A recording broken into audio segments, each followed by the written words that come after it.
Bruce didn't overwrite your DNA with his. I did. How? Why? Because the world needs a Batman. Not that I always thought so, mind you. Before you were born, Bruce and I were enemies. His Justice League was easily the most powerful force on Earth. As you know, I was in charge of Project Cadmus. Over the years, I came to respect Batman, even trust him. Guess the law of averages means somebody'd have to. Did you know I was the government liaison with the Justice League for a while? I met some extraordinary people in that job, but none of them were the equal of Batman. Right. Who could be? Not my point. I saw him save the day dozens of times, with nothing but his wits, body, and will. But I saw something else as the years passed. He was getting older, slower. Soon he'd have to retire, or more likely, someone would finally manage to kill him. The thought of a world without Batman was unacceptable. So I decided to make a new one. I used my old Cadmus connections to gather the technology necessary for Project Batman Beyond. Bruce's DNA was easy enough to obtain. He left it all over town. Not remotely what I meant. Then I found a young neo-Gotham couple with psychological profiles nearly identical to those of Bruce's parents. Your father thought he was getting a flu shot. Actually, it was a nanotech solution programmed to rewrite his reproductive material into an exact copy of Bruce Wayne's. A little over a year later, your mother gave birth to you, a child sharing half her genetic material and half Bruce's.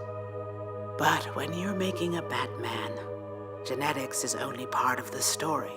The rest is tragedy. Stop me if you've heard it before. You're 8 years old. Your parents have just taken you to a rousing adventure film. A grand time is had by all.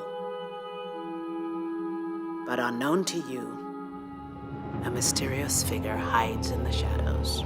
My plan was simple. The killer would leap out at you and kill your family. The trauma would put you on the path to becoming Batman. One problem. My assassin wouldn't pull the trigger. I argued with her, but deep down I knew she was right. People say Batman's obsessive, that he'd do anything to achieve his goals.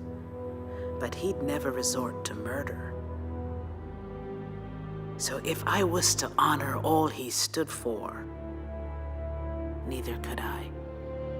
And yet my dad wound up murdered. Anyway, don't you get it? No matter what you did or didn't do, I was gonna end up being Bruce's carbon copy. It was fate.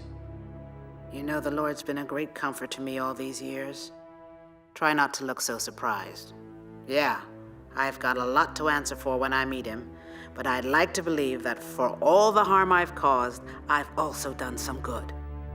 Maybe the angels need a sharp sword too. Like the good book says, he moves in mysterious ways. His plan is a mystery, but here's what isn't. He gave us free will. We choose our own fate, for good or ill. I've known Bruce Wayne for over 50 years, and I've been keeping an eye on you your whole life. You're not Bruce's clone, you're his son. There are similarities, mind you, but more than a few differences too. You don't quite have his magnificent brain, for instance. You do have his heart, though. And for all that fierce exterior, I've never met anyone who cared as deeply about his fellow man as Bruce Wayne, except maybe you. You want to have a little better life than the old man's? Take care of the people who love you. Or don't. It's your choice.